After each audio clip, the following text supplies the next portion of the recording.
It's the John Doe Radio Show. How much higher can you get? Well, what the president said during the campaign, you'll be surprised to know, will be consistent with what we'll be doing here in law enforcement. And now talking about legalizing marijuana and taxing marijuana to solve budget problems. Prohibition doesn't work. Maybe after 71 years, it's time for a new approach. We should be able to give our kids the message we think is appropriate. A rational, safer choice. Great celebration of freedom. Legalize the possession of marijuana. John Doe Radio. Live. You know how I do. You're now affiliated. Thanks to you.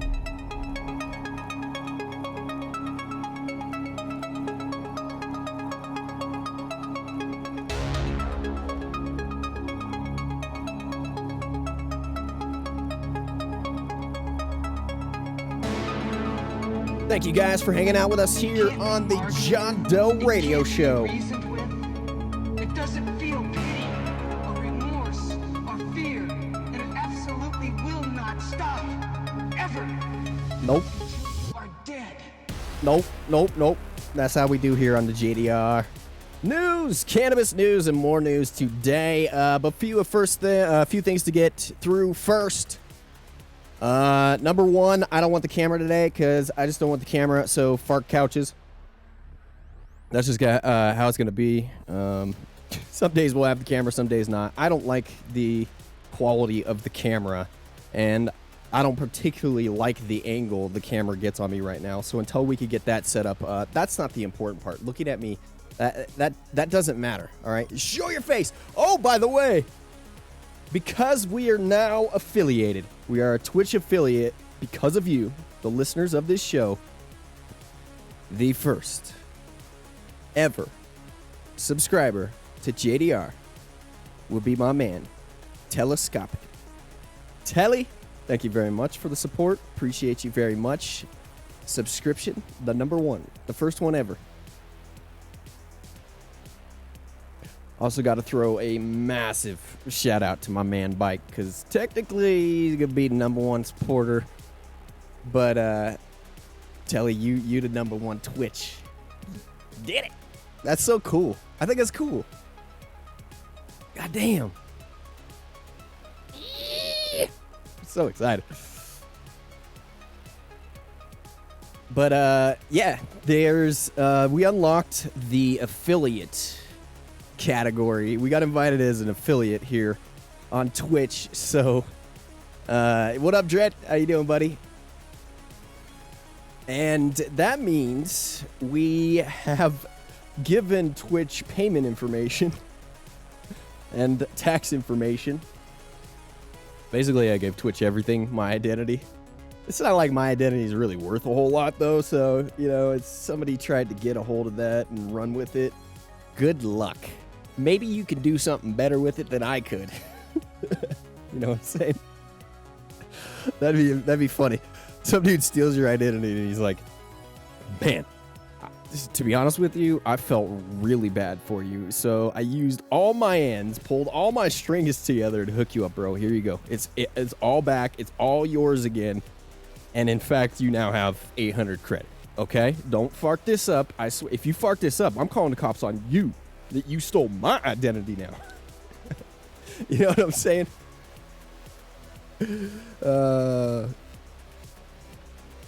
Late to the party. I think the first 10 people that subscribe, the first 10 people that do subscribe get a first badge for you guys. So I feel weird. To be honest with you, as much as I've gone through and where we're sitting right now, it makes me feel weird to pitch for subs and stuff, and mainly because it's going to be the friends and the people that have supported me for a long time now. Like, I don't expect anything from you guys. I don't expect subs, nothing like that. Okay, if you've been around here, you've been homies, you've been side by side with me. I don't expect a single thing other than for you guys to come and hang out and have a cool place to chill. Maybe give me some pointers here and there of what I could be doing better.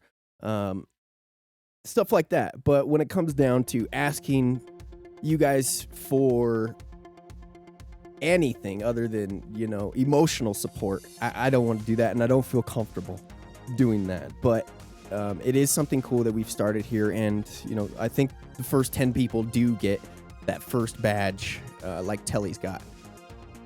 Telly, gift and tier 1 sub to Get Seeds right here. Gifted a tier 1 sub to Dread Smokes Weed. You thought you were subbed? No, I don't think you're subbed, Dread. You are now. Here's another thing is we will get a set of emotes at a certain point. I don't know how many subscriber points I have to get for the emotes. But as you can see, we've already kind of started to unlock the mini JDR. Your little subscriber badge. So yesterday we didn't do a show, and for a couple reasons. I didn't feel like I could do a show yesterday. We won't go there. All right, we're not going to talk about me. All right, but what I did you probably followed Dread, so you can follow, and then yesterday I unlocked the ability for people to subscribe, pay a monthly subscription, and then also donate bits, and you'll be able to get like badges and cool stuff like that. And there's also, I see, some community goals that I can implement into the mix too, and we can like have a community goal for stuff like that, for fundraisers and things like that. So that's another thing that's really cool, building the community here at JDR with this. One of the coolest things that I see happening is us being able to do charity stuff. And it's kind of built in here with Twitch, seemingly easy for some of the things on the back end for me. So that'll be really cool. I'm really excited about that. The one thing I want JDR to be successful with is not only just, I would like to find balance in my life for once, and this may not be it. I'm not counting on this. This is a hobby. But if I can somehow make this successful, the number one goal besides having a solid pillar for myself is to give back. The number one goal is to somehow figure out a way to give back to the community, give back to the recovery community, and be assistance in some sort of way, a positive way like that. If I can do anything like that towards that direction, that's what I want to do here with this show. Educate you guys, and then as we build that community, use that community for good, just as everybody else here at Twitch has done a fantastic job of doing. I think it's the responsibility of broadcasting anyway to do that, and kind of like Ninja said that it's not his responsibility, blah, blah, blah, blah. He's absolutely wrong. If you are in that position, no matter who you are, and you have reached a certain amount of people and you could have an influence on those people, as a broadcaster, it is your job to somehow along the line give back. Even if you're going to be a smartass and play the bad guy side of things, kind of like cut that at one moment and then do the good things. You could be a pain in the ass, you could be a character, and at the same time do good. How do I give you bits? So we already got bits dropping in. Why is the alerts not working? That's what I want to know.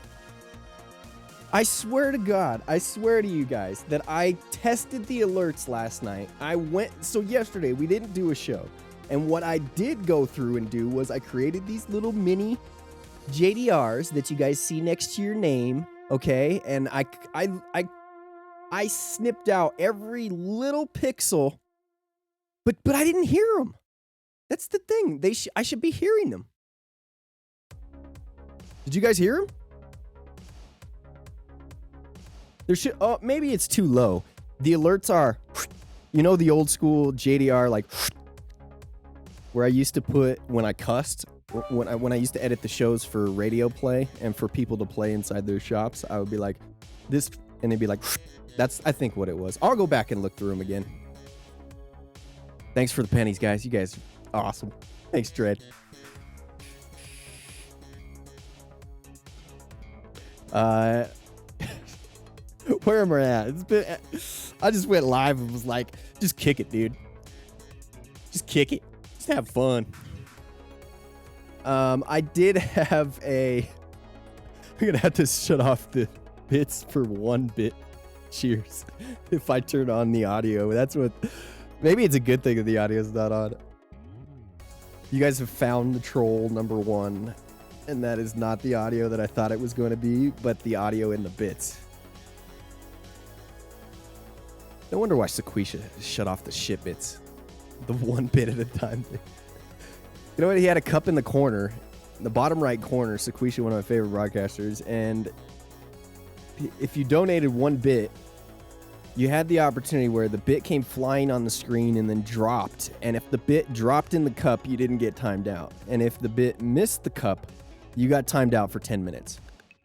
We will have that. Oh, by the way, and you all are gaining channel points right now, as you can see down at the bottom. Channel points, get started. You click on the little stash credits is what they're called. And you'll be able to gain stash credits, 420 stash credit, highlight my message, 320, unlock a random sub emote. I don't think I have those yet. I gotta dig deeper for the emote thing. I think I need a few subscribers for the emote thing. Modify single emote, all that good stuff. And then I will be adding in there to time out another person. So you'll be able to get a certain amount of points here in chat, and then you'll be able to time out another chatter. So like if Telly's annoying you or if Tread's annoying you, you'll be able to time them out. Yeah, chat war. Yeah. It's gonna be amazing. I've already seen it in play. It's fantastic. It's a beautiful thing. It's my favorite thing in the world, really, when it comes down to the channel points. You won't be able to time out Bike though. No, you won't be able to time out Bike though. The problem is if you time out Bike and I time Bike out manually myself, well, first of all, there's got to be a mod that actually like gives you the points and times out the person. It's not automatic. So I'm not that smart to design the API that way. Maybe someday somebody will do it. But yeah. Then I'd have to go in and remod Bike, and it's just too much work. You know what I'm saying? Dread with the drop of the 100 bits. Yeah. Exciting. Man, this is exciting times. I am going to have to mod one or two other people, though, because really Bike's he's not going to do the mod job. I don't expect him to either. But if there's going to be somebody here every day kind of chilling, then we might have to do that. And I'm trying to make the show earlier and earlier, so we're really going to try and hit that 10 o'clock time. But it's kind of rough for me to hit that 10 o'clock time right now sometimes. I'm on like a 2-day up, 1-day sleep schedule. 2-day up, 1-day sleep. It's not the best thing in the world. Today, outside of all this awesome stuff that we got on Twitch going for you, we are now kind of monetized here on Twitch. Again, thank you guys very much for coming and hanging out. I couldn't do this without you guys listening. Even sitting down and doing a recorded podcast would be rough for me right now. I haven't wanted a community or to be around anybody until here recently. So it's awesome to, have that to come to and be able to chill here with you guys when I kind of feel like I'd like to get away, do a show and chill. So, and we'll make this a habit. Here on out, we'll make this a habit. But yeah, besides all that cool stuff that's happening with being the affiliate, we do have some goals for the partner side of things, and that's when we up our ad revenue. Oh, and by the way, I'm going to have to hit a 60-second ad break once an hour with you guys, just because I don't want people coming in and getting an ad roll right off the bat. It's a shitty trade-off, because when people come into an affiliate's channel, you get one of two things. So you either get an ad, a 30-second ad right off the bat, which I really don't want to have, being how young we are. I don't want to have that chase off people, because I hate that shit. It's, if I'm just wanting to quickly check out something and scroll through things, Dragons! Holy shit. That one's got to go down a little bit more, too. Ooh. Hold on. Where was that? Hold up on those till I finish my thought. Where was I going with that? That completely threw me through a loop there.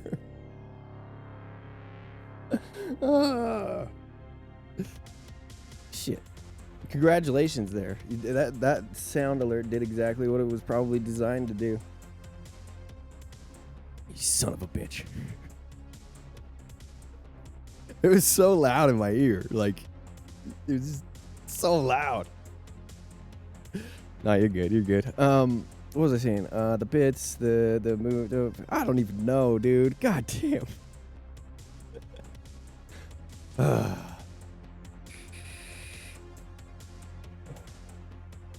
All right, next. We'll just move on to the damn news and stuff because that derailed everything. I read genetics. Yeah, I know a guy. I know a guy that knows a guy that knows a guy with genetics. Genetics. Shit. Blah blah blah. JDR. Blah blah blah. Blah blah blah. Blah blah blah. Goals. Partner goals. We have those. And then. Shit. Fuck it. I forgot. Anyway. God damn it, Bike. Or Dread. It's usually Bike who does it. Until I remember, let's just move on to these news stories and stuff. Because, yeah, derailing, not fun. Not smooth. Today, well, we're gonna, today this is kind of a combination of... Hello, motherfucker. Yesterday's... What up? Yesterday's news and today's news that we'll get to. We talked about labs and how labs kind of shady in a lot of instances and how there were regulatory agencies and states that were trying to put into place laws and rules to fix kind of the things that were going on. And we kind of discussed how difficult that was because how these are like independently run businesses and you can force a business to kind of operate a certain way and be within the regulatory framework, but to force them to go above and beyond and do the right thing inside that regulatory framework is another thing. And that's been difficult with testing facilities, as we've seen time and time again. Marijuana labs suspected of doctoring THC contaminant data faces license revocation.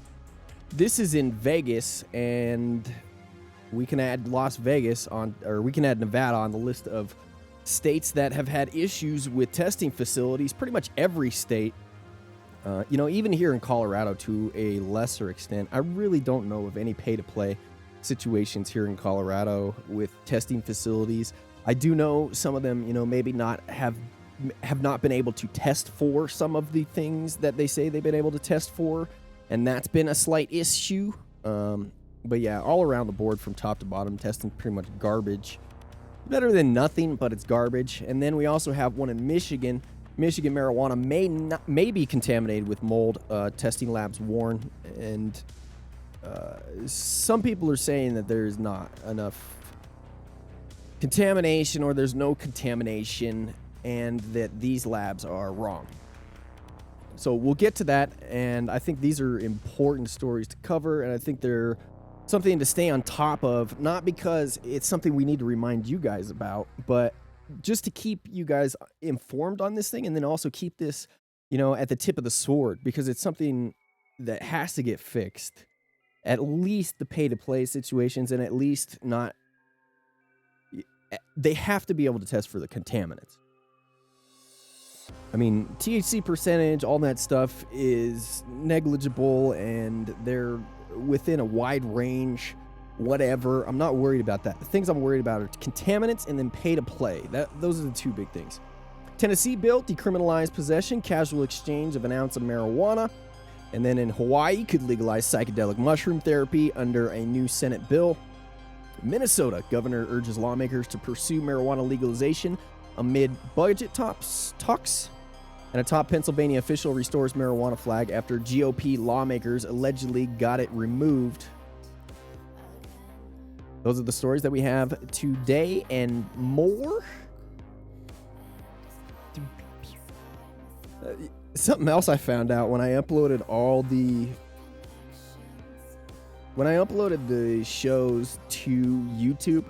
By the way, if you would like to use YouTube to watch or listen to JDR, usually have these shows up later in the day or the next day to YouTube.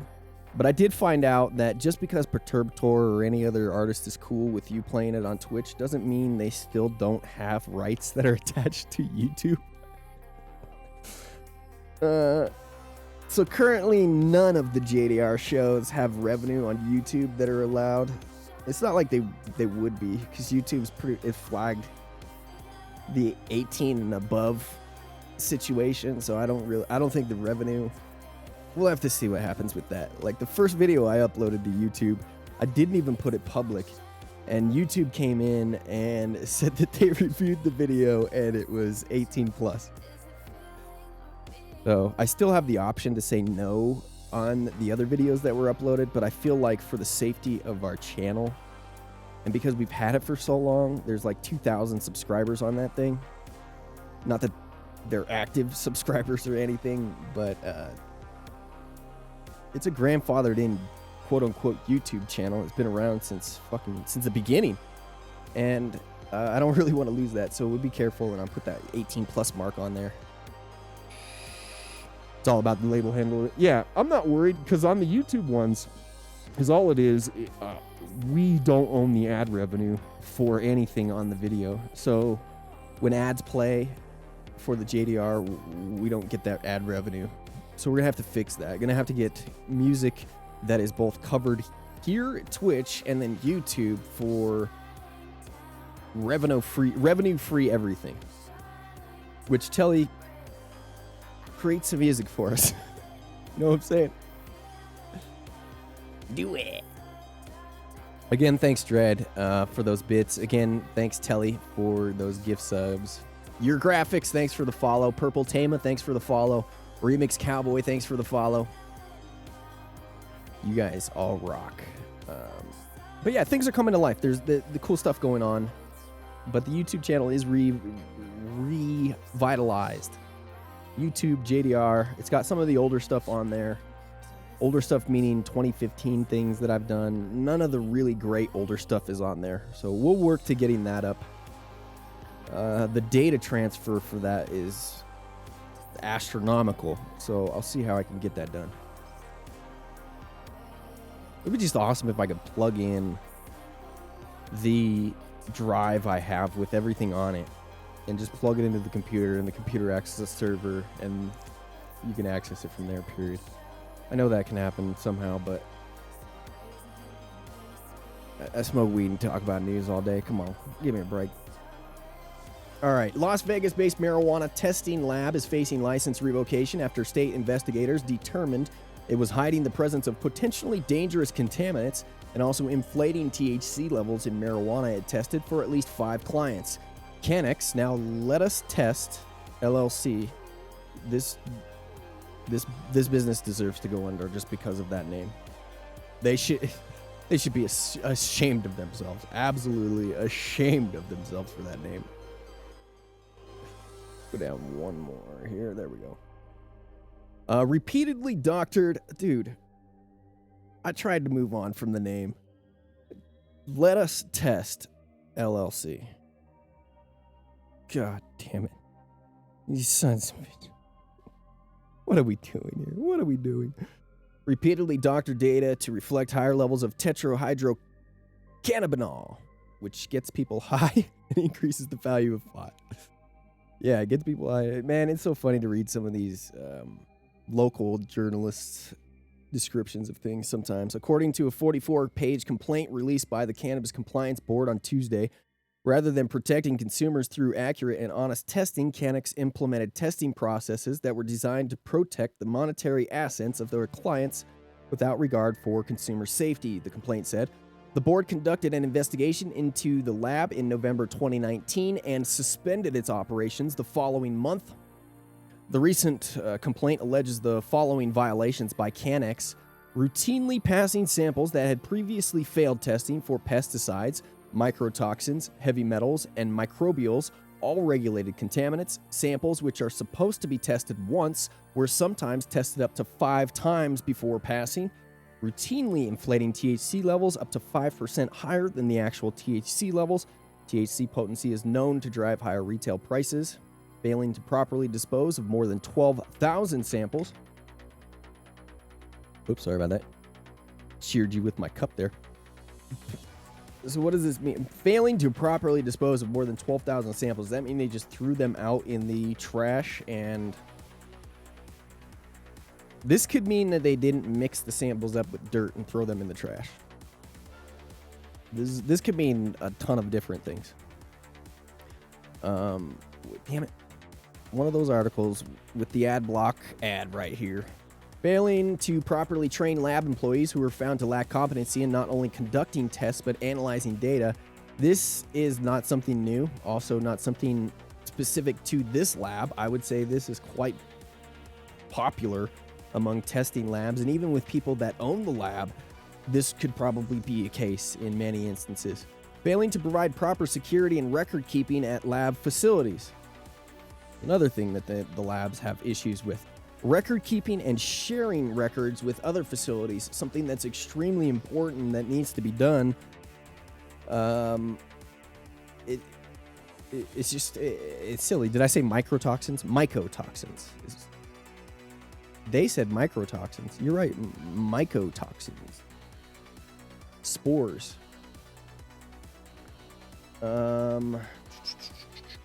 Yeah, they spelled it wrong. Thanks for catching that, Telly. We talking about spores, baby. Failing to provide proper security. Complaint posted by the board lists 5 main clients of the laboratory, all Southern Nevada, who benefited from Cannex's violations: THC Nevada, Silver Sage Wellness, ACC Industries, Nevada Group Wellness, Prime Cannabis, and aka Prime Cannabis, and Integral Associates Essence. I'll pay extra for some mycotoxins. I don't know if you want necessarily these mycotoxins. We'll be talking about some mycotoxin here in a second. From Hawaii. Hawaii. Shit, I lost my place. Labs generally test products for cultivators or growers who in turn are selling their product to retailers. Board officials could not immediately be reached to answer whether the clients could face violations moving forward. Cannex, well, the only way I think that they would face violations going forward, if you're the ones that were giving products to this testing facility, is if you were involved in this process. If you had, figured out a way to get the testing facility to change the numbers or change anything. The bear caught my eye. They're over there in the corner. Oh, look, he's a bear. He's a fuzzy little bear. Oh, he's gonna eat me. Cannex resumed operations in February 2020, but it's unclear whether the lab is still operating. The lab is licensed to Rick Rushton, Rob Richardson, Scott Gregson, a multimillionaire real estate executive who recently was sentenced to prison time after pleading guilty to a fatal DUI crash in 2019. None of the owners could be immediately reached, and the compliance board says it does not comment on current disciplinary matters. Nevada state officials started investigating marijuana testing labs in late 2019 after an independent data analyst based in Washington presented them with evidence of a problem in Nevada's marijuana market. The issue, according to Jim McRae, was that certain labs were hiding flaws in cannabis samples for their clients while also inflating levels of THC. Not only was it potentially hazardous to consumers, but damaging the credibility of the state's legalized market. Cannex had its license suspended initially in 2017, and in November 2019, several site inspectors conducted an inspection of the facility and found a number of unsettling discoveries, according to the state's report. When one of the inspectors inquired about a pattern of data suggesting that samples were often tested multiple times, the Cannex scientific director said the facility retested for accuracy. If a sample tested for microbial growth, it passed the test. It required no further testing, but if it failed, they would retest it. I mean, here's the thing: is if you have an actual order of a scientific or procedure, a process that's written down, you know, that these labs have. A lab has to have multiple things, and one of them included is scientific procedure from top to bottom, how you get to A to B, standards. And each one of these labs should be sharing these with each other, but they don't. So I can understand if some of these procedures dealt with this like this, but as we've talked about before, they don't have these standardized across the board. They're not standardized for controls. So like if you have no results come up, it passes. And then if it does fail, you test 15. I mean, there's no, what's the control in that? Where's the scientific procedure in that? Like, how do you come up with an accurate conclusion, you know, in a single test, much less, you know, 5 different tests? And then how do you put those all together and come to some zero? Science, bitch. Babe nation. The director, like in the presence of blah blah blah blah blah. We already said that. Cannabis to mold growth. Wait. Like in the presence of microbial growth on cannabis to mold. God damn it! I hate that freaking. To mold growth on a loaf of bread, stating that a loaf of bread may have mold on only one spot, but still stay safe to consume. I mean, come on. Unless you are growing up poor, unless you got no money, you know, snowed in, and all of a sudden you notice the edges, you know, towards the end of your loaf of bread. I mean, this is where the camera would do good, is because I've got my hands on my temple, my hand on my temple right now. I'm disgusted. I'm disgusted. I mean, this is shit you would say when you're on the struggle bus, man. Like, are you kidding me? There's your extra mycotoxins. Rain Man. I'll give you the loaf of bread. The green loaf of bread. Green and white loaf of bread. I always wondered, because I've never lived in Florida or been to Florida. Like, in Florida, does the loaf of bread get a lot worse? And is it more dangerous than here in Colorado? Like, do you have different... You gotta have different microbials down there. Like, does the bread ever turn pink is what I'm saying, you know? Like, does it ever turn black? Because really all I've ever seen here in Colorado is you get that green or that dark green color on the bread. You know? And it seems like that would be safe to eat. It seems like you could be all right. That somebody on the struggle bus that just doesn't know any better would just grub that piece of bread. I'm making myself sick right now. Honestly, the bottom of my stomach is not doing well. But this is unacceptable. Absolutely 100% unacceptable. It's acceptable if these test results are within the realm of acceptable ranges, but for what this dude says is not gonna work. I eat bread too fast for it to ever melt. Yeah, I kind of feel the same way. We don't really have that problem here in Colorado for molding, I guess, as much. Like, you can leave bread out as long as it's not, like, you know, in too warm of a place.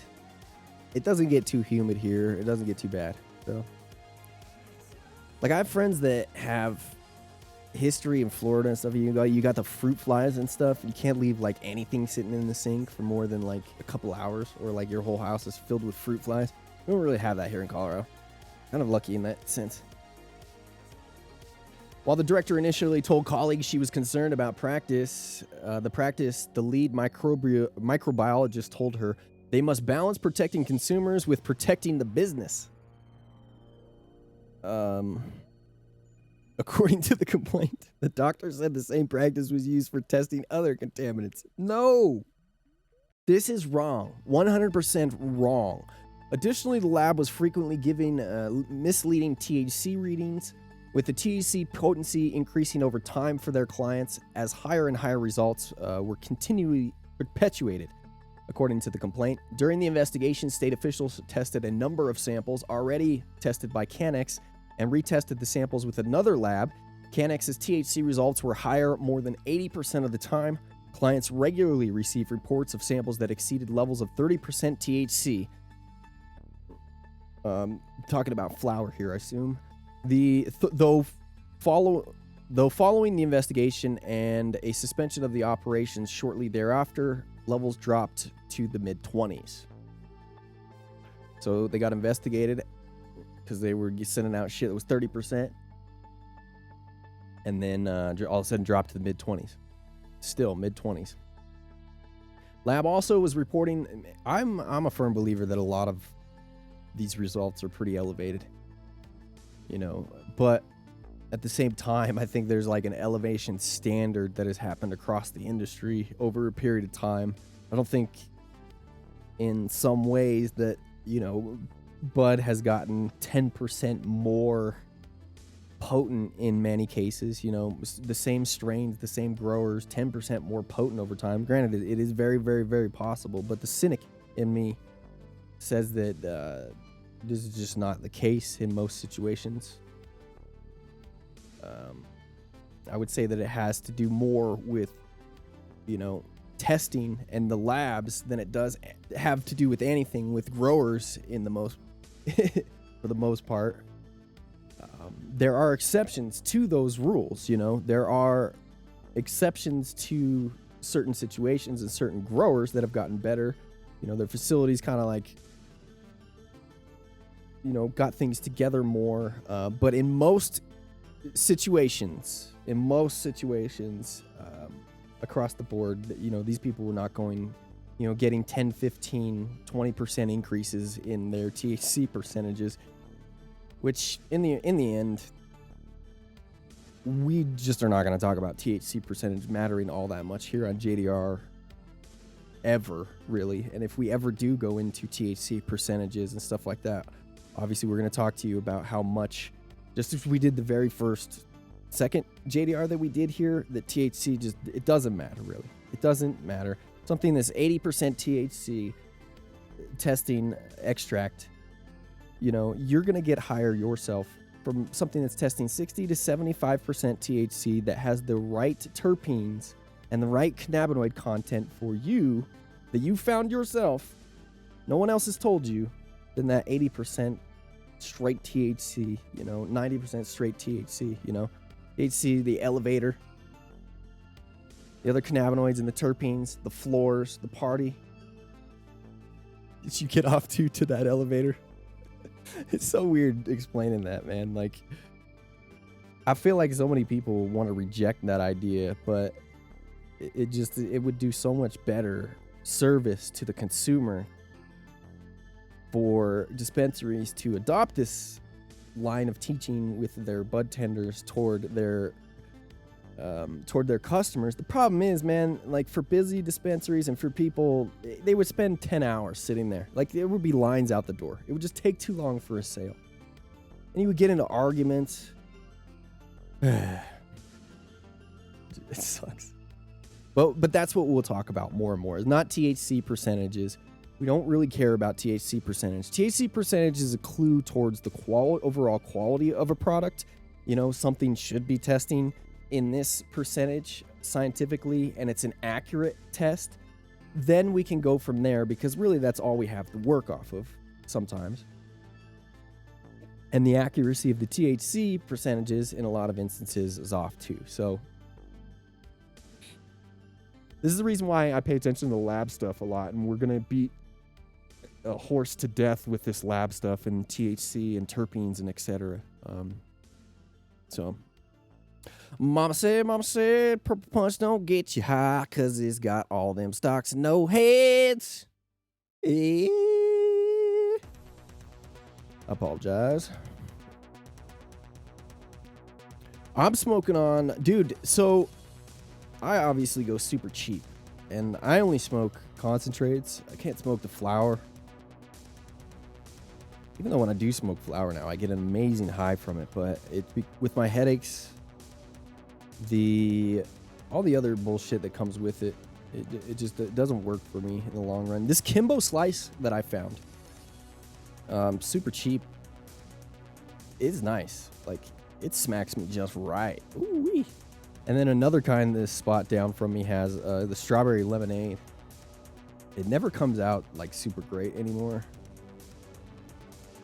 But this round came out really nice, so I'm really stoked on it. It's for some reason the strawberry lemonade is really nice to me. It keeps me nice and bright. It's not too heavy for kind of like gives you that rush side things. It's more of a bright settling high, and then the Kimbo Slice, perfect punch.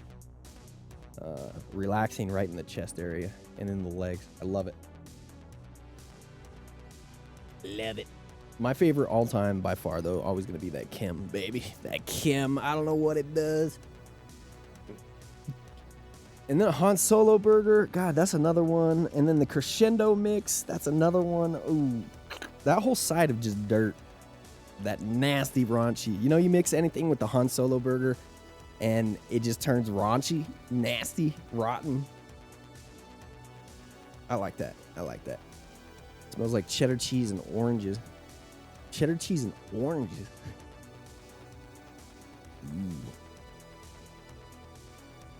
Dumpster, like a rotting. The Crescendo, I think it was like a rotting dumpster. Is what the terpene profile of it was. I like cheese terps too. Like one of my favorite cheese of all time. Favorite cheese of all time is the Big Buddha cheese. It's one of my favorite plants to grow too. I still don't know why. Maybe Telly or anybody else in chat can fill it in. I don't know why that didn't just stick around more. Why the UK cheese was the cheese that got more popular than the Big Buddha. Is it because of yield? I thought the Big Buddha would be a bigger yielder than the UK, but I could be wrong. Big Buddha is the remake. It's a lot richer and deeper of a cheese. More sesquiterps, please. UK cheese, aka Exodus, is a cut. But the Buddha, ultimately though, the Buddha, it's not around. That's what I'm saying. It's just not around. I'm not trying to like tie the two directly together. It's a Skunk S3. I just wish that Buddha was something that you could find more often. He's not. Yeah. Company I used to work for went with that UK cheese quite heavily. The Paul Token Shishkaberry cut. Damn it, I hit it again. We'd have to ask Paul that. Paul's been doing some Twitch, been airing like his old shows and then playing a lot of games here on Twitch. If you guys want to catch him or say what's up to him, but I forget what his name is. I think it's Paul Token. Token GLX or Paul Token on here on Twitch. Brandon. He's like one of those dudes that just cut everything off and got away. You know, like a bunch of people did. He just got away, moved away to Hawaii and perfectly happy where he's at. And yeah, Misty also took him off of YouTube. Yeah. I miss Paul a lot. I've tried to contact him a few times. Haven't really talked to him that much. I think he's happy where he is, you know, and you got to be happy for a person that's happy where they're at. So I wish nothing but the best for him. If we ever cross paths in the future again, I would absolutely love that. That dude was my first caregiver ever. And that Shishkaberry, probably one of my favorite strains ever. I love that strain. It's a fantastic strain. All right, back to news here. Before I drink this entire cup of water and have to pee before we even get through the first damn story. Okay, let's get through this one. Cannabis Compliance Board has recommended that Cannex's license be revoked and it be fined in the amount of nearly $63,000 and the amount expended for the board's time and effort on the investigation.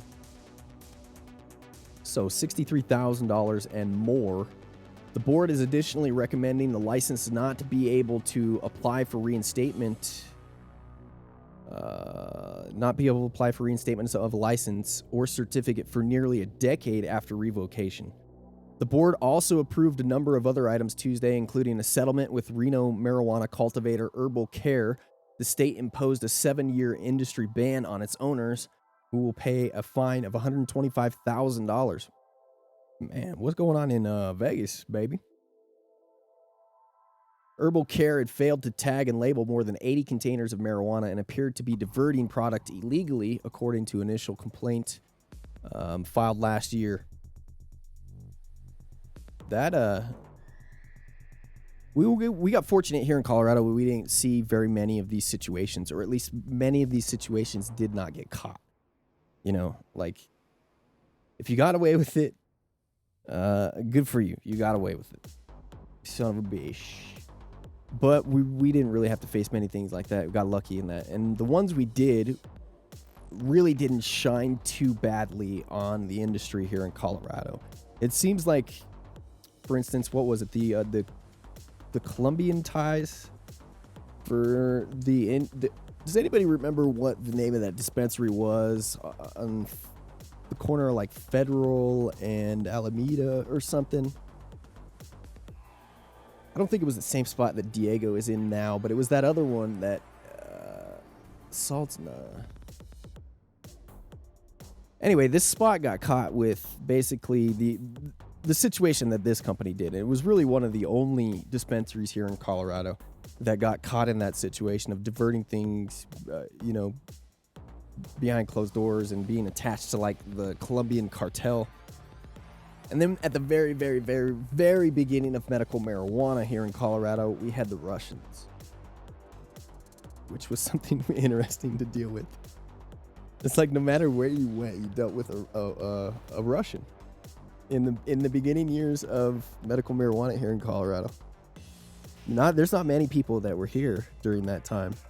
You know, when I was using Tim Tipton as a connect to God, and we're slinging QPs up in Northwest Colorado, doing the radio thing. What we got busted. But during that time, that was a crazy time, because then we had this group of Russian people that ran these facilities that got you licensed to be a medical patient, and they were pretty much the number one spots that. Yeah, it was VIP. It was VIP for 100% VIP. Yeah, Diego is a cool spot. I like Diego Pellicer. I've spent a lot of time at Diego and trained their staff.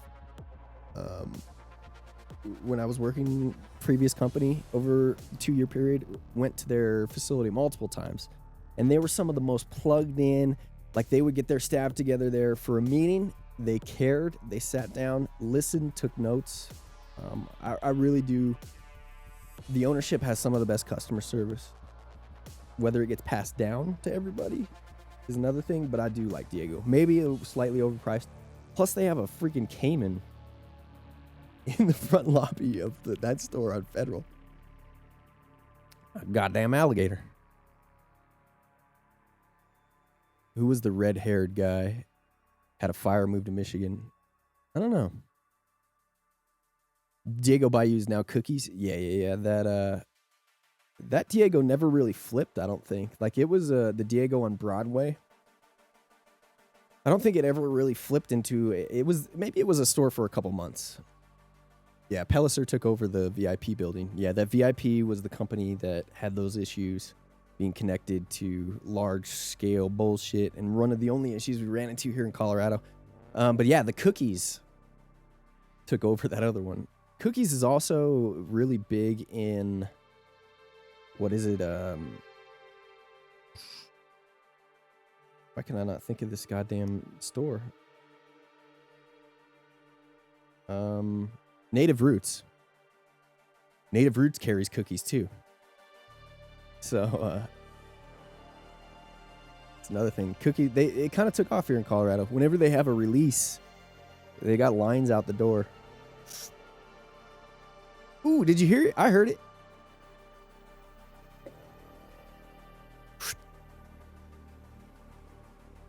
Thank you very much, Christy402, for following. So I just got to get the alert level sounds right. I heard that. Believe it or not, some of the cookies, $50 eighths, are fire. Some smell green. Who's growing the cookies here in Denver? For that. My homie is managing their lemonade sister store in Tulsa. You know what's crazy? Is that Tulsa became like... So here's the deal. Tulsa became, and Oklahoma became the all-star spot for people. Like, what the fuck? Oklahoma, you sons of bitches, you lucked out like nothing else, man. They went and created one of the loosest laws in the nation when it comes down to marijuana. And now we look at what Oklahoma has. They're getting all the best of everywhere else, dude. All the people, some of the best growers, extractors, everything, businesses. Like, all these all-star cast of people just moved to Oklahoma and are operating business in Oklahoma now. Like, you sons of bitches. You all are lucky down there. I hope anybody in Oklahoma understands and realizes how much of an incredible influence you have now there with you. Like, you guys, it's not... Oklahoma's weed isn't even Oklahoma weed anymore. Like, you can't brand Oklahoma. You cannot tell me there's an Oklahoma brand. Like, that shit got taken over by everybody else in the industry. You know, like, everybody moved there, was like, all right, this is my home now. People who would have never been caught dead in Oklahoma, never caught dead in Arkansas, never caught, none of those places. Now, whoop, they went and slid right in. I feel bad in a way for some of the people that helped make Oklahoma what it is today. But at the same time, I think those people also invited us in. You know what I'm saying? Like, Illinois, that's a whole nother topic. Jesus criminy, you want to talk about Illinois? Illinois is on the other end of awesomeness. Illinois is at that, like, oh, dear God, what are we going to do with you, Illinois? Oh, man. All right, I got to use the restroom real quick, and I'll be right back, and we will get on to this Michigan story and more testing, more great stuff like that. All right. Thank you guys very much for hanging out with us here on the JDR. Thank you guys for your follows. Thank you very much, Telly, everybody else, Dread, Christy, Bike, all y'all for your support. This is a very awesome day here in the history of JDR. It's something that I'm trying to kind of take in a little bit because it's very cool. I needed JDR. I know I did have, may or may not have the piss jug during the Uber years.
Wow.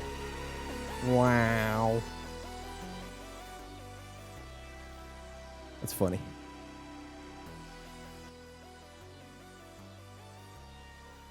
Dude, that first one you played at the very beginning completely 100% clapped my train of thought. Like, destroyed it. Like a heat-seeking missile. You came in and just obliterated everything that was in my dome at that time. Oh, yeah. I think mainly it caught me off guard because it was so loud in my right ear. We did...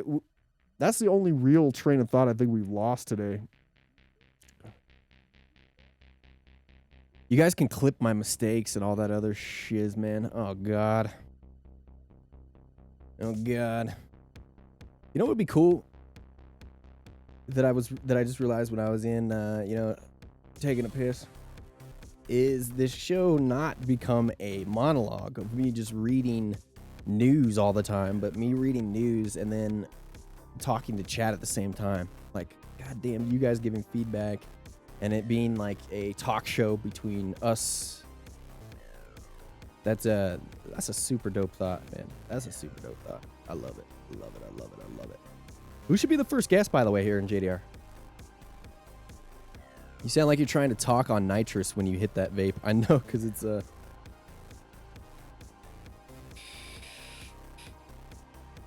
Yep. When we got things going on like that. It, the vapor, it hugs it hugs the vocal cords. Oh my goodness. Oh my goodness. If it weren't for weed and this vape, I don't know what I would do. If it weren't for weed, I tell you what, more than anything, dabs have been the antidepressant of the ages. Since my dad passed, I cannot tell y'all. Like, dabs used to be the headache thing and then control stress and anxiety pretty decently. Kept my headaches away if I smoked continuously, and then if I did get a headache or a migraine, it would take that edge off to where you didn't want to jump out a window. But, as most of you know, my dad passed just not too long ago, 2 years ago. And my brother died 3 or 4 days before Christmas of this year, just out of nowhere. He had a heart attack after a pancreas attack. Just the craziest of shit. Just, like how the hell does something like this happen in life? One of those things, This is kind of the first time I've been able to talk about this too without blowing my top and losing it. But yeah, it's been a weird time of opening the door and nothing really being behind the door. Kind of darkness, and I've never really had that. I've had other whatever, during addiction and after drinking and popping pills for so long, there was a period of time there where there was nothing, but it was just more of a fucked up nothing, like you were in this haze of ridiculousness, and it can't really be compared to something as a sober door opening and nothing being there. Probably the scariest thing I think that I've ever experienced in my life. And just the second my brother passed, I heard that it was just crazy, overwhelming. Not since I've gotten sober have I wanted to disappear and kind of like drop off the face of the earth and get lost in alcohol or whatever it is. But that's kind of what happened, and here we are today. And the thing that has brought me out of a lot of that, not only is friends and my own past on knowing what happens when you go down that direction. Sorry, this was not going to be about me, but the importance of dabs and THC and cannabis during that time has done more than, pharmaceuticals or anything has been able to do. And I think that's saying something. I don't think that it's necessarily the catch-all and the wonder-all drug for everybody in every instance that everybody, some people sometimes claim it to be. but there are times just when you dig down deep and you really need it to feel better. It has just incredible kickbacks for you. It's pretty cool that we've been able to come so far from where we're growing up. My experience here in Colorado, other people in other states having, even tighter experiences, more draconian experiences with cannabis. I never try to get jaded with how far we've come with that, and it's pretty cool. Pretty cool. That's what after your dad died. Yeah. Dive into work. And that was another thing is I want to make it clear the reason why I'm here doing JDR right now was after Eli died in December and that feeling hit, there was two directions I could have gone. It was like immediately clear to me that there was two roads, that you were either going to go towards destruction and you were just going to say, fuck it, I'm not doing this. No, I eject everything, which I don't even want to think along that line because we can't go down that line again. Probably wouldn't be here if we go down that line ever again. Or use that spark in that moment and that feeling to push yourself forward and start doing the things that you wanted to do. Just use that spark to light a fire. And that's what I try to do. That's what I'm trying to do every single day. And that's why we're doing JDR as we are here, is because of that spark and because of that motivation that loss has given me. So I'll tell you what, this is the hardest it's been to ever do shit in my entire life. All right, that's enough of that. That's all we'll try and go with. That's not going to be a common thing. We've talked about personal things too much before on the JDR, and it gets la la la la la la. And it's great to share those things, and there'll be moments and times in the future, where we bring in people when we talk about that stuff and share our whatever. But this is not a woe is me. We're thinking positively. We're having good shit moving forward, and yeah. No ifs, ands, or buts. There may be some days you miss me though, because lighting that fire is sometimes difficult. All right, back to it.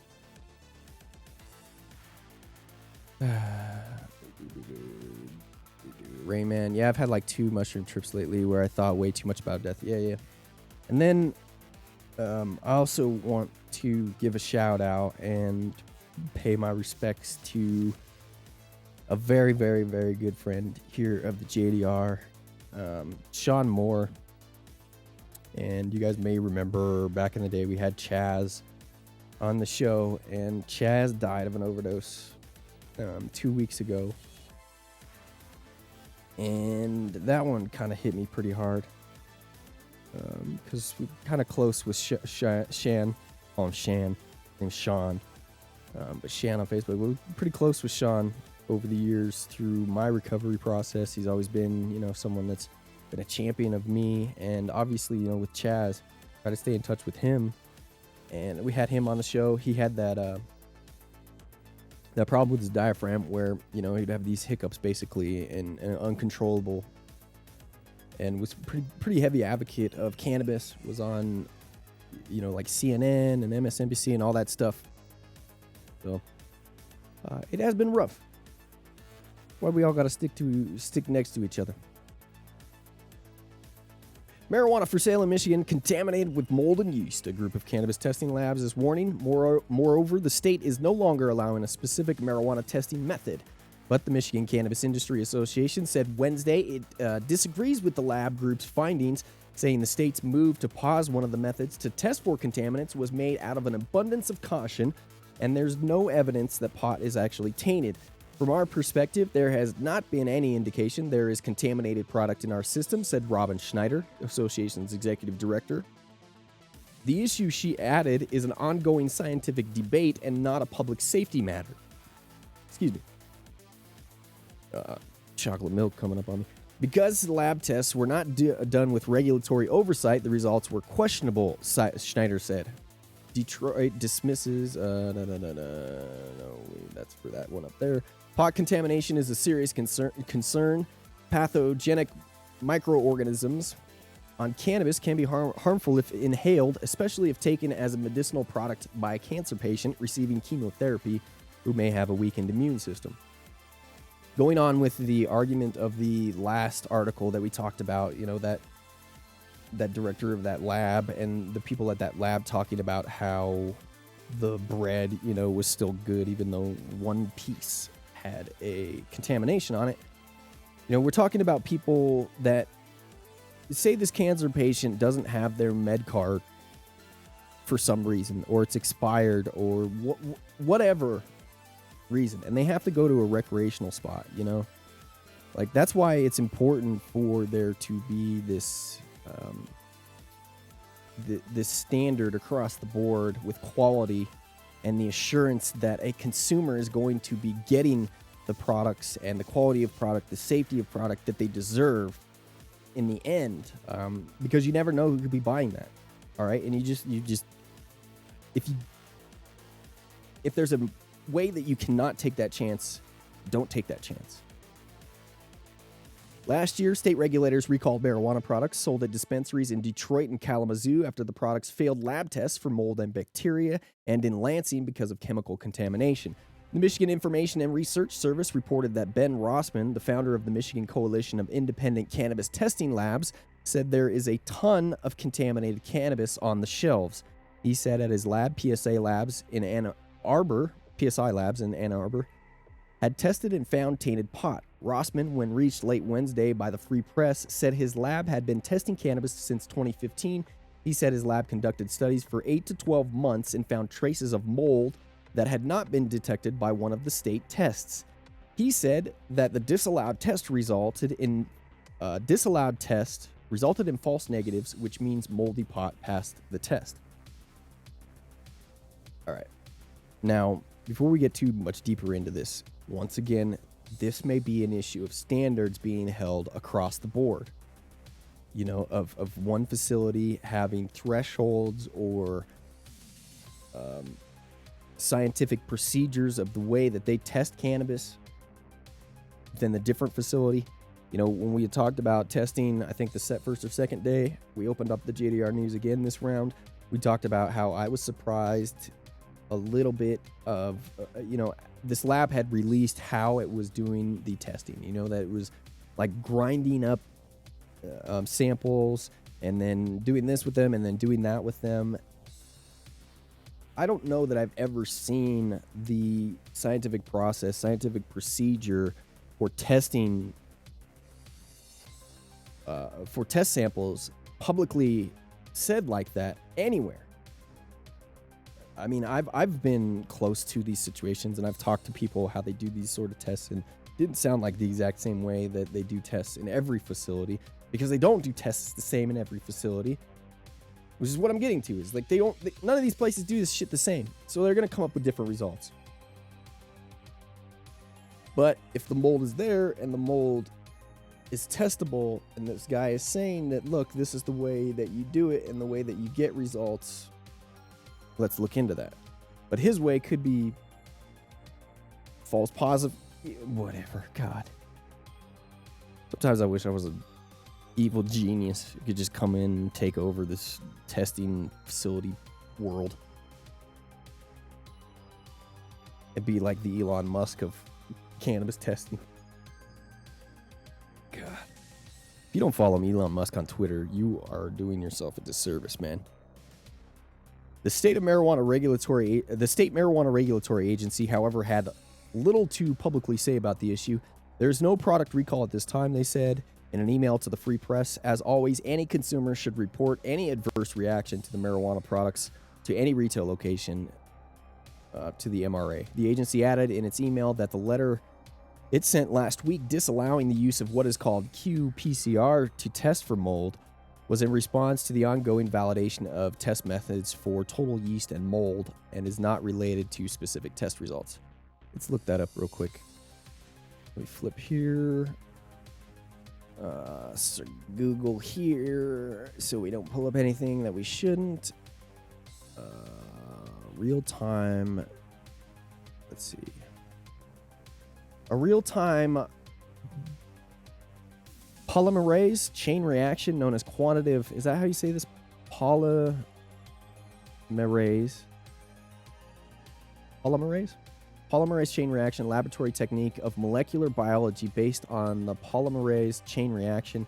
It monitors the amplification of a targeted DNA molecule during the PCR, not at its end, as in conventional PCR. God damn it. Quantitative polymerase chain reaction, used for measuring DNA. All right. We had to find that out a little bit. Getting beyond my pay grade with that. Current method is a 3M Petri plate. You can get Addison as a guest? Yeah. I don't know if I want to talk to him. I'm possibly.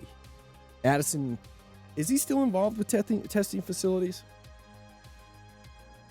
I have not been the least vocal of some of the stuff that he has been involved with. I'll just say that. So I'm not sure he would exactly want to come on, but it's something we could talk about. Although there are things that I would research and question him about.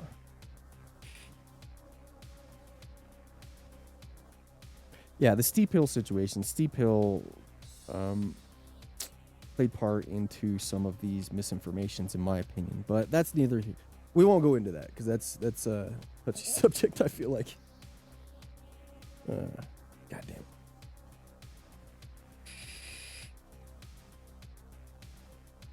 Does not determine which yeasts and molds are present, which means you can culture non-harmful microbes and pass with lower levels of harmful ones. qPCR figures out what the organism is. Science, bitch. Exactly. Telly is an incredibly smart person. One of the people that we've had here on JDR before when he worked for Incredibles. We've talked with him about extracts, and we will definitely be, we're definitely going to have Telly on again in the future, talking about stuff. If there's anything ever that, you dread, Derek's always invited on the show again. We'll get him back here sometime. We will get Derek back here on the show eventually. He unblocked me at one point on Facebook. I think he reblocked me. I don't know. I never sent him a message ever. But if there's like Bike or anybody else that wants to get some questions or anything thrown in the mix, feel free. You guys can always come on. You guys are always free to.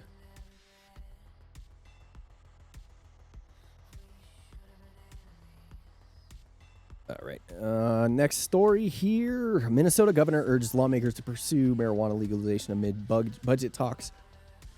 It's very exciting that these states are not necessarily relying on passing marijuana legalization on the voter initiatives, but are actually starting to push these through during the budget process or the rulemaking process, which is also called the legislative period. I knew this was going to be something that was going to become more and more of an event after we had places like, Virginia? Maybe it wasn't Virginia. Vermont. Virginia, Vermont. Anyway, the East Coast. I think this is probably how they get things done, more so than places on the West Coast. I think sometimes voter initiatives are not the easiest thing to get done in some states. I know voter initiatives are not the easiest to do in some states, and getting things passed in the legislature is the only way to go. Fortunately for us here in Colorado, that's the way we do things. I think it's the right way to do things. Governor of Minnesota on Tuesday implored the legislature to look into legalizing marijuana as a means to boost the economy and promote racial justice. This is the number one thing we see. Every single time legalization comes up, this is what we're seeing. Promote racial justice. And that's a good thing. During a briefing focused on his budget proposal, here included with this though is what I wanted to say with that is let people out of jail. Come on, let's let people out of jail. If we don't start making this, letting people out of jail for certain cannabis offenses, if we don't start making that a popular idea moving forward, when we get to the federal level, which is coming very soon for decrim or legalization, that idea is going to be off the table. So we have to make that idea more popular on a state level, so we could pick this up on a federal level. As it is right now, I don't see when decrim goes through, people being let out of prison. I mean, we have cannabis being something that is a necessity in times of pandemic. You know, businesses have to be open, and then there's still people that are in prison for the same shit that I get to go do every day, sell cannabis. For that reason right there, it's got to be fixed. During a briefing focused on his budget proposal for the 2022-23 biennium, fart this word. When has this word ever been used in the history of people? A specified period of 2 years, biennium. Fuck you, Kyle Yeager, you asshole. With all due respect. Governor Tim Walz was asked whether he is open to allowing sports betting in the state to generate tax revenue. He replied he wasn't closing the door on that proposal, but he said he is more interested in seeing lawmakers take a look at recreational cannabis. Woo! When did you ever think that you would hear that? I'd rather talk about cannabis than sports betting.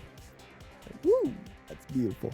Not only would tax revenue from the adult use marijuana dwarf those collected through sports betting, he said, but legalization would also help address the equity issues and, quite honestly, the racial impact of our cannabis laws. Yo, this dude's woke. Governor Tim Walz of Minnesota, he's woke. That's a boss right here. That's how a boss says it. I will say this. I will certainly leave open that possibility. Our neighbor states have done both of those things, Walz said, of legalizing sports gambling and cannabis. We've done that here in Colorado, too. It's kind of funny. One of the only commercials I hear on the radio now is for sports betting sites. I even think Dr. Disrespect got on board with a sports betting site. For the past couple of days, I've wondered how to put my measly few bucks into the Wall Street thing that's going on right now, you know, and make a small pile of dough into a large pizza. But, yeah. It'd be like a blind mole running into a cat's den. This is not something that should be done. Waltz did include... where were we at? Waltz said, I obviously recognize that it's not 100% slam dunk for people, and they realize that there's cost associated with both, but my message would be, I don't think this is the time for me to say I'm shutting the door to anything. Waltz did not include a request to legalize through his budget, however, as governor in some other states have. That's what we were talking about. Minnesota governor did say in 2019 that he was directing state agencies to prepare to implement reform in anticipation of legalization passing. Earlier this year, the House Majority Leader said he would again introduce a bill to legalize marijuana in the new session, and if Senate Republicans don't go along with the reform, he said he hopes they will at least let voters decide in 2022 in the ballots. Heading into the 2020 election, Democrats believed they had a shot of taking control of the Senate in Minnesota, but that didn't happen. The result appears to be partly due to the fact that candidates from marijuana-focused parties in the state earned a sizable share of votes that may have otherwise gone to Democrats, perhaps inadvertently hurting the chances of reform passing. House Speaker Melissa Hortman said this month that Senate Republicans remain the biggest obstacle to progress on the issue. Aren't they always? Minnesota's current cannabis laws are doing more harm than good, she told the Center Square. By creating regulatory framework, we can address the harms caused by cannabis and establish a more sensible set of laws to improve our healthcare and justice systems to ensure better outcomes for communities. Senate Majority Leader Paul Gazelka, that's how you say his name, for his part said that he's a Republican. He'd be open to expanding medical use or hearing criminal justice reforms, but he doesn't believe full legalized marijuana is right for the state. any of these people saying that fully legalized marijuana is not right for their state are just not plugged in with reality. So, yeah, it's your job to get these people out. Obviously not thinking of the good. See, what everybody should be saying is what this dude said up here. What my man Tim Waltz said. Thinking about tax revenue, baby. You can't prove any health issues. You can't prove that cannabis is a harm. And in fact, you can prove that it is a harm being illegal.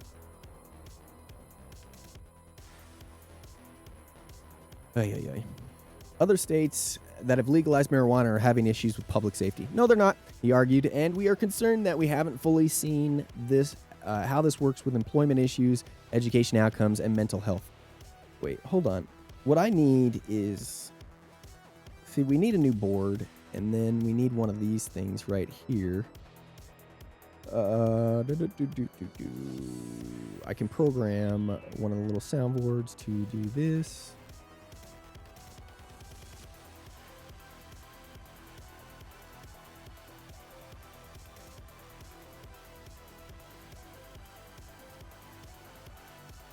States are having issues with legalization. No, they're not. Yes, they are. No, they're not. Yes, they are.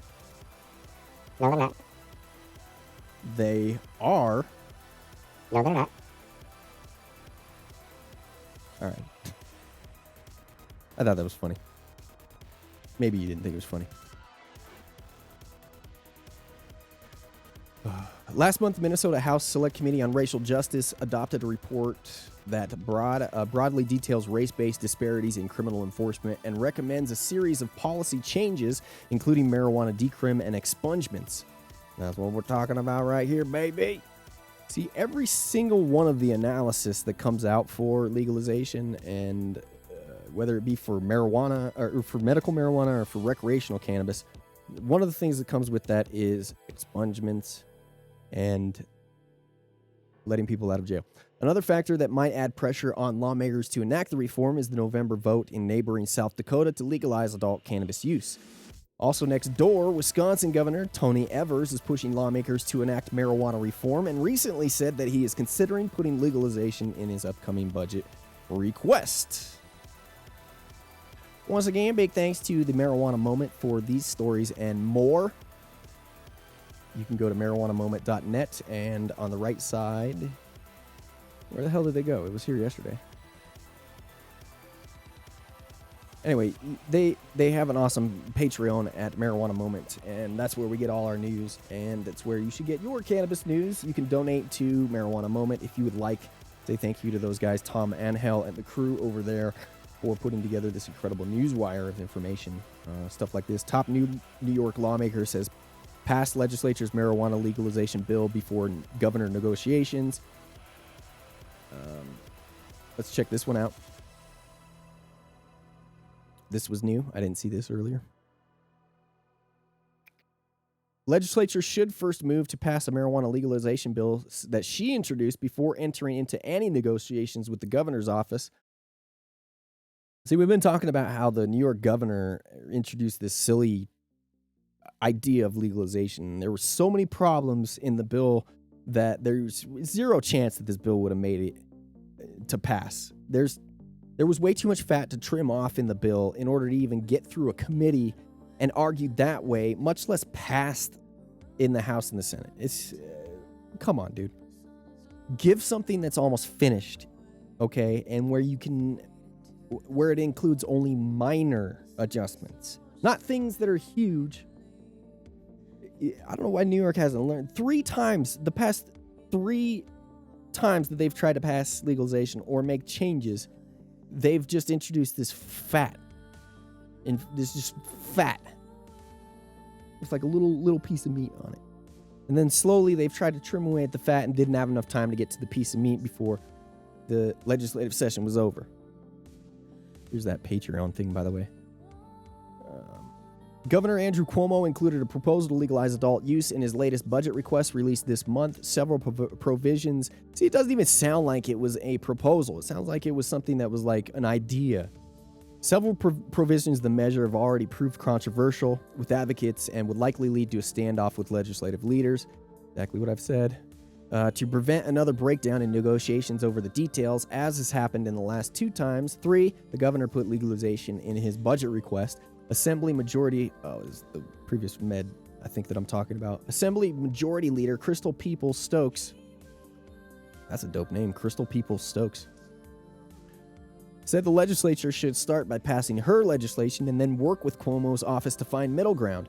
In some ways, she said, I'm pleased that the governor has submitted a proposal again, but I don't think that, in all honesty, this is the third. But I do think, in all honesty, this is the 3rd time that he's done this. Told you so. And so I think the proper thing for us to do is, as a legislature, is to approve the bill that Senator Liz Krueger and I have been carrying for the last 6 years. I think we should approve our bill on the floor, and then we should begin negotiating with the governor to get through the budget process. She's thinking clearly. A final New York budget is due to be enacted by April 1st, meaning that the top assembly members want lawmakers to pass the legislature's own legalization bill within the next several weeks. The governor has taken an action, she said. Now I think it's critical for the legislature to take an action also. And then based on that, we should begin negotiations. How many times are we going to say this in this article? Is that like the 4th time we've said this in this article? Who wrote this? Kyle, God damn you. Freaking beating a dead horse. Some specific issues she has with the governor's proposal, namely as they concern social equity. She says, for example, Cuomo's plan to put a portion of marijuana tax revenue toward equity grants for communities most impacted by the drug war was a step in the right direction, but should be codified in statute. Colorado just did this, putting grants and money towards those that are most affected by the drug war. What are you saying? I'm sorry. What's the I'm sorry for in all caps? The only thing anybody's said in the past few minutes. What are you apologizing for? I think it's a much longer process, and I don't think that you can just go year by year. People Stokes is saying you're going to have a consistent process to really, consistent process to really have an impact on people's lives, so I'd like to see it in statute. By the way, the governor has put it in the budget 3 times, but he's not governor for life. There's going to be a governor after him, and I think that we should have it in statute so it's clear that there is a commitment to these people who have given so much to get us to this point. It's only fair. Additionally, the Assemblywoman addressed a provision of the governor's plan that would increase penalties for selling marijuana to people under 21, making it a Class D felony punishable up to 2.5 years of prison instead of what the misdemeanor it currently is. We also said yesterday, day before yesterday, when we were arguing things, that this is a non-starter. In introducing this felony into the mix, no. Especially when the governor's office has said the reason why they put this penalty in was for deterrence. We've learned that deterrence is not effective, and the whole reason why we're redoing all these laws is because that shit didn't work in the first place, and it was stupid to put there. Okay? Pandering to the other side, pandering on both sides, it's not going to work on that level, okay? I don't care what else the bill has in it. There is no way anybody that is pro-legalization, that is pro-reform, pro-justice, can allow a brand new felony like this, which would mostly affect people that were of college age, 18, 19, 20, 21, making some probably stupid mistakes at that time in their life. What if they sold a joint to somebody, they're 21, sold a joint to someone that was 19, or remunerated that joint, that here, I'll trade you this grilled cheese sandwich for a joint, and they get caught and punished for distribution of cannabis under this felony law that used to be a misdemeanor. We're not doing that. We're not going backwards that way. Period. End of story. So there's no argument. It's a non-starter. Shut up. Sit down. Let's talk about something else. You shouldn't even be in this room, by the way, with us talking. You're lucky you're in here. Sit down in the corner. That's how I feel about this situation. Just the fact that they're allowed at the table, and here's the thing: is a lot of these people are reaching for these. We talked about the decrim bills that are being talked about on the federal level, decrim bills that are being talked about on the state level that would come in and underhand karate chop at the knees legalization efforts done by Republicans, because they see on the horizon legalization coming through like a steamroller. They know it's going to happen no matter what. So they want to take control of it. Like, it just take a little bit more time for us to get a little bit more power, and we don't even have to have these people at the table anymore. I mean, no ifs, ands, or buts about it. We always dreamed the wet dream day of not having to deal with the drug warriors and not having to argue with these, people that are just scared. And that day is coming. I didn't think that it would be here as quick as it is, but just like everything else, it's approaching us more and more. And all we got to do is gain a little bit more power. We've already proven that we can build infrastructure and standards that work and are successful.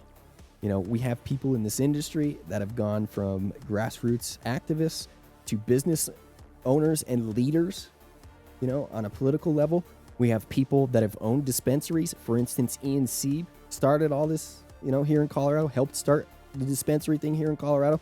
Is now the director of cannabis, a friend of ours, someone that, was our equal at the time all this started. The dude is now the director of cannabis for Jared Polis, the governor of the state of Colorado. This power is coming, where we do not have to deal with this other side that much anymore. And it's a great thing, because I'm sick and tired of listening to the police. I'm sick and tired of listening to the soccer moms. It's not that you have something valid to say and we just don't want to listen to you.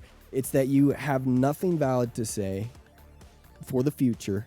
You have nothing constructive to build with us in the future. And we're going to go ahead and take that baton and run with it now and do better for all of us, including you. Do better for all of us. Just sit down. A great thing. Is that rude? Sorry, not really. People Soaks said, let's see here. Additionally, Assemblywoman said provisions, blah, blah, blah, blah, blah. Why would we want to make it more difficult for people? She said, no, you should not be selling this product to anyone under 21, nor should you be selling them cigarettes or alcohol or anything else like that. But you should not have a felony as a result of it. So I think that bears some additional conversation, she said. And again, I believe once we get our legislation approved, that we can begin a negotiation process to come up with the right bill that will have the right impact. She also said that key differences in how she and the governor are approaching this policy is that her interest is to save people's lives, whereas Cuomo seems largely interested in closing the state's budget gap while still addressing social equity to an extent. I think she's being kind there. Really, the difference is Cuomo's trying to pander to the other side and to drug warriors, where this is kind of not pandering to them. That's the big difference. Until we fix these issues, we're not going to heal as a society, she said. We're not going to bring things into fruition where they need to be. The top lawmaker left room for making a deal on how much cannabis revenue should be earmarked to help people from communities harmed by the drug war. Whatever, I'm not wedded to 50%. Wow. That's a high number. Although that's where we start, because there's always room to negotiate. We could talk. Wow. As long as this gets split into the right people and the right communities across the board are helped by this, that might be a decent number to start off at. Damn. Meanwhile, the governor's assistant counsel for health argued in a New York State Bar Association webinar last week that his legalization plan does represent a serious move towards equity, saying that the proposed grant money is a significant piece of the revenue that's being reinvested to try and repair some of the effects of the really wrong-headed war on drugs. One of the things I was going to say before I saw this 50% is that usually the number, whatever number we come up with, for instance, if $40 million earmarked for schools here in Colorado, $40 million, let's say, for the Jefferson County School District. I think, let me just pull this number out of my yin-yang here. But if I'm not wrong, the number of $200 million for fixing infrastructure and for building improvements, etc., for some reason that number comes into my mind for just one school district here in Colorado. So $40 million for everybody in the state is jack squat. I mean, remember, we sold $2 billion in cannabis last year alone. You know, that's not $2 billion in tax revenue total, but, you know, equal $2 billion off of that. This is a shit ton. There's a ton of that money. The very lion's share of this money that's made in Colorado goes into the state budget, into the state coffer. It's not earmarked for anything. It just goes into the state budget for whatever. And then they decide that out during the legislative session. And every year, more and more, some of that gets sliced off for programs. But $40 million. And ultimately, what I'm trying to say in all this, when they earmark monies in these situations, it's almost nothing compared to what the taxes are going to be. So in a lot of these situations for schools or, you know, underserved communities, Meal on Wheels, things like that, that have fallen off over the years, especially in small communities.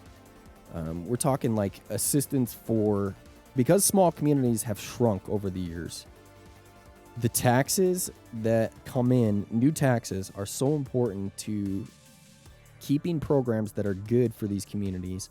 The social programs that everybody hates, you know, the Republicans hate, socialistic programs, you know, Meals on Wheels, senior centers, grants, you know, anything across the board that is a public service. This shit is getting harder and harder to fund in smaller communities because people are moving away. So you have people like where I came from recently, and where we talk about a lot, Craig, Colorado, up in Steamboat, Colorado, you know, just passed marijuana legalization and have had medical marijuana. You know, Steamboat makes some of the most money of anywhere in the state of Colorado. You know, I think Steamboat and Aspen, #1 most rich places by far in the state of Colorado. And then you have Craig, which is just down the road, one of the least wealthy places.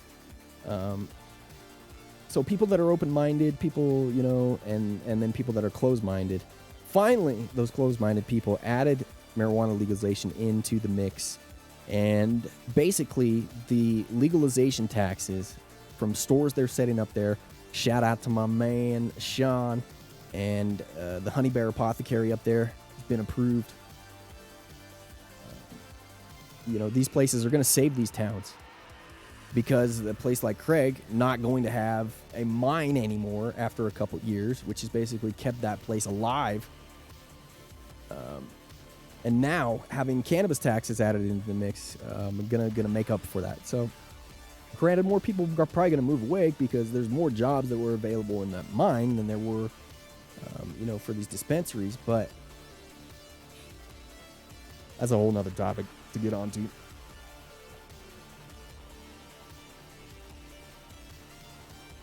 Meanwhile, governor's assistant, we already talked about that. Wrong-headed war on drugs. Let's do one more story, and last we might call it for today. Once again, thanks you guys for hanging out, and it's pretty exciting. Once I get done with the show and go back and look through everything, this is the first day that we've actually monetized JDR with some sort of structure outside of like ad. You know, people like coming in and I don't know how to explain it.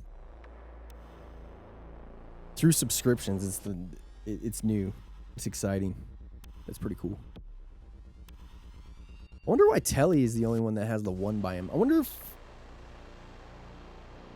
if anybody else that subscribes, the first 10 subscribers will be able to get that first next to their name. I thought that's how it worked. It's because he paid for it. I think the first 10 people that pay for a subscription to the JDR here, get that. And then you keep that like forever. That's like that. You and Dread were gifted. Oh no. Oh no. You know, you should have that founder badge. That's of all the people that should have that founder badge, that should probably be right there next to yours. Yikes. Oh, I forgot about the ad revenue. God damn it. We were talking about that. I'm not going to make much ads off of ads, but in order for people to come in and not see an ad, we got to hit that 60-second ad break. Wait, I probably shouldn't. Let me go ahead and let me pull up the talk menu while I pull this up. Man, I got to get used to not bringing up screens when I have the screen share going on, because that's going to lead to some just ridiculousness. What was I doing here?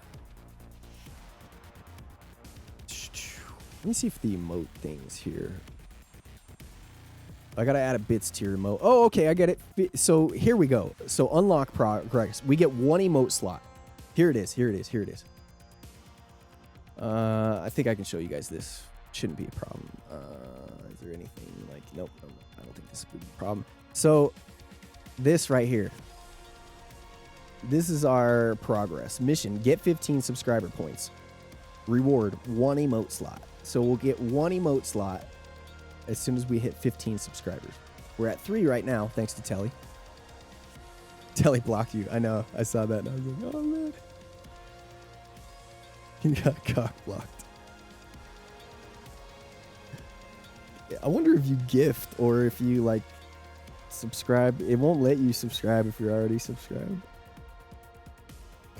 I kind of feel bad in a way for Bike.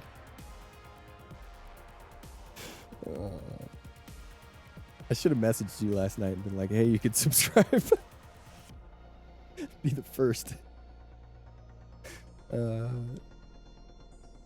Anyway, but I went through last night instead of doing nothing yesterday afternoon. I went through and got into this Photoshop and went in and clipped out the mini JDR so you guys could have the subscriber. I figured one person would subscribe today out of anybody, and I wanted to have that ready. So you got that little mini JDR there. And in fact, in order for it to be okayed by the people of Twitch, because he was smoking a little doobie mini JDR, I knew that probably wouldn't pass the kosherness, and I didn't want to already get on the radar and have an emote rejected right away. So I went into Photoshop and like filled in the doobie and the smoke. So it is a little scuffed if you zoom in on some of these emotes, like that little spot right there. Doesn't look exactly pixel perfect, but it worked perfectly for the size that it is. But yeah, the mini JDR went in and fixed that up, and I got those emotes in there. It's crazy. You have to have like 12 different sizes of like 18 by 18, 56 by 56, 128 by 128. Like there's a million different little minis that you have to do for each one of these little emotes. But I don't have one for the bits tier, for 1000 bit tier yet. We'll get all that stuff going.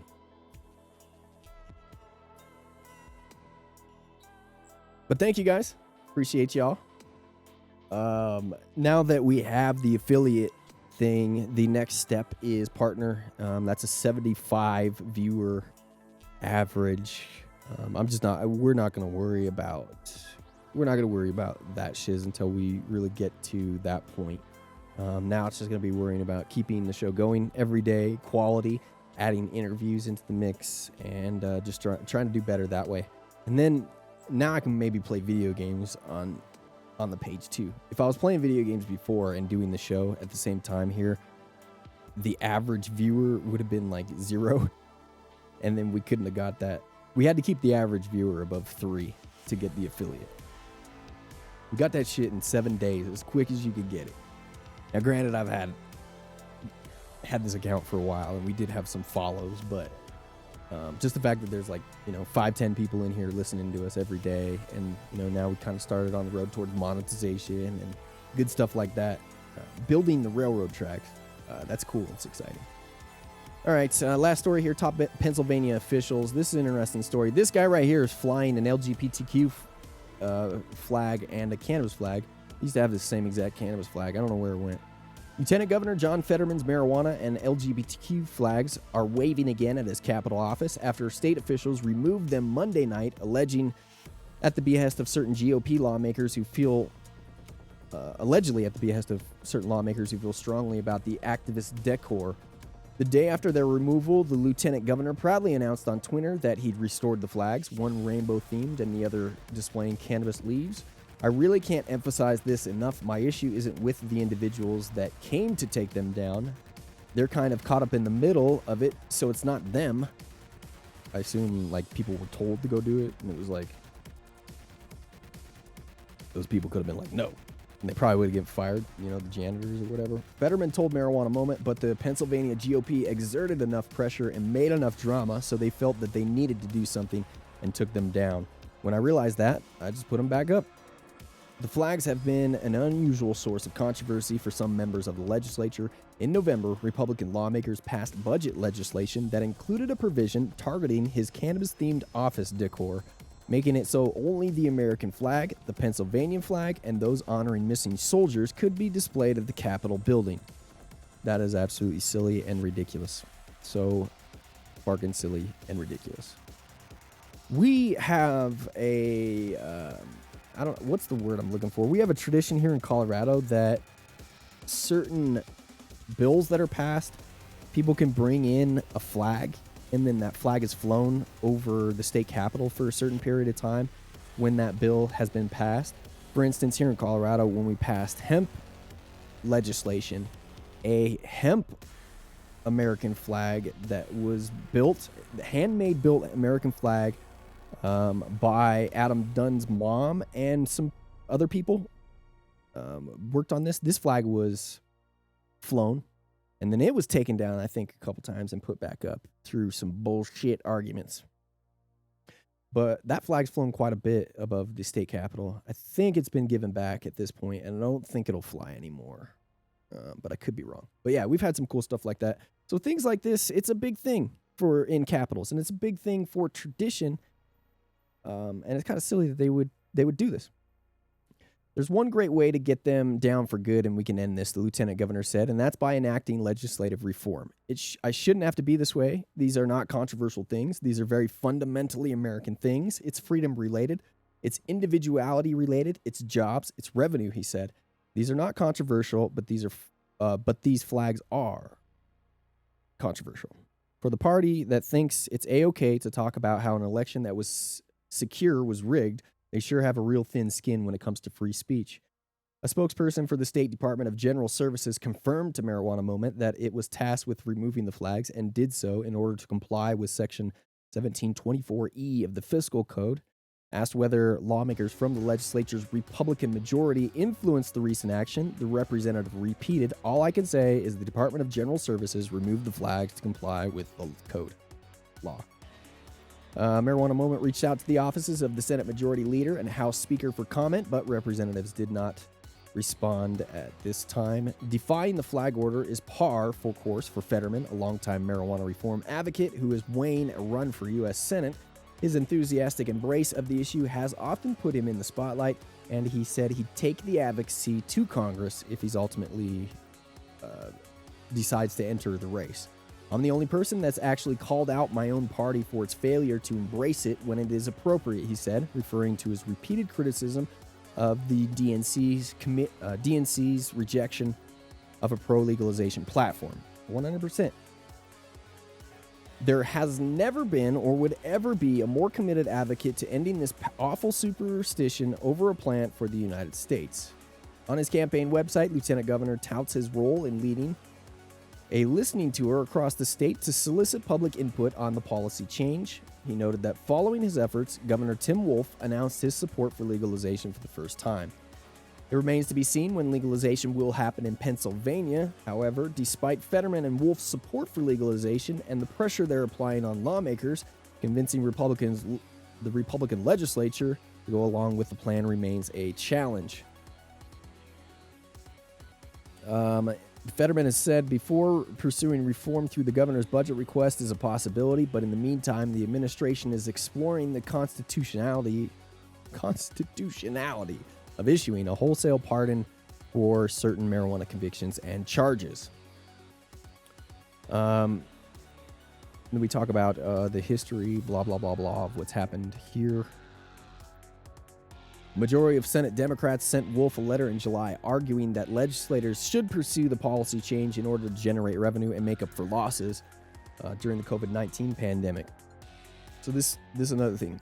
Social equity high on the talking points list, and obviously budgets because of COVID-19 high on the talking points list.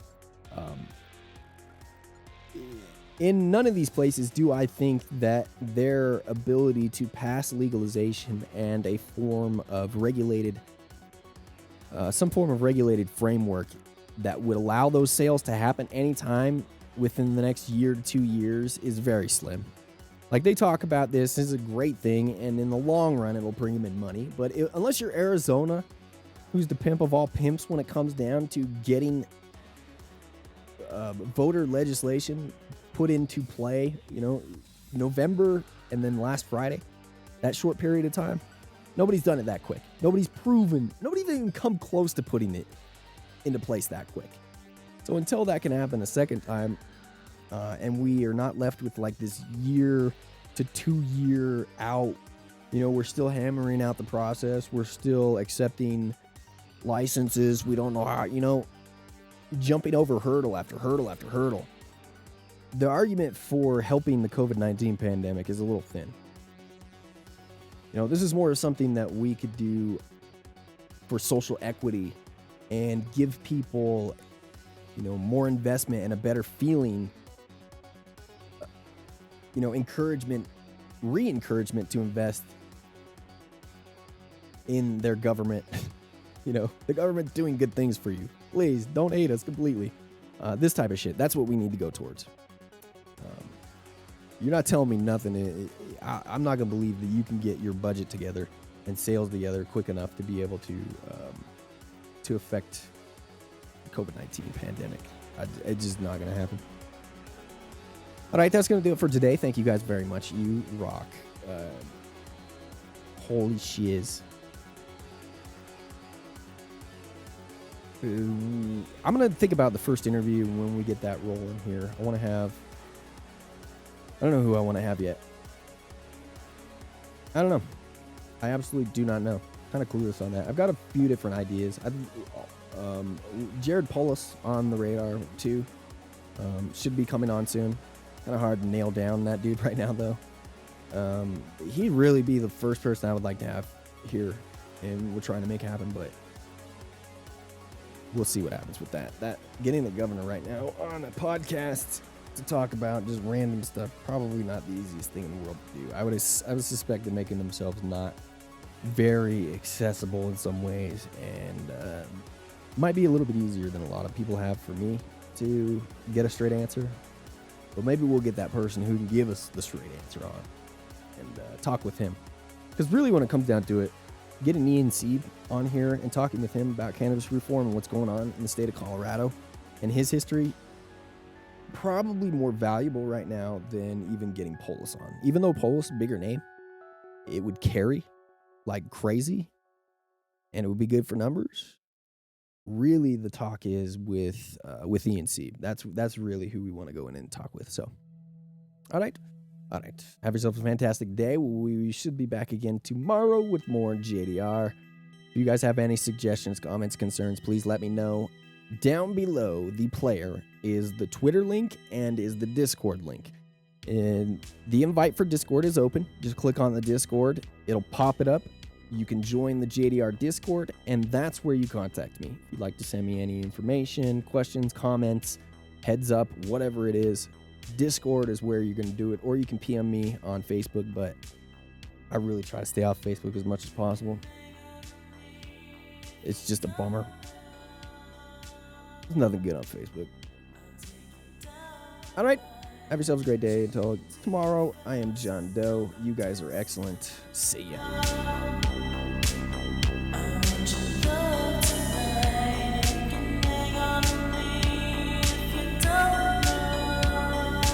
Live.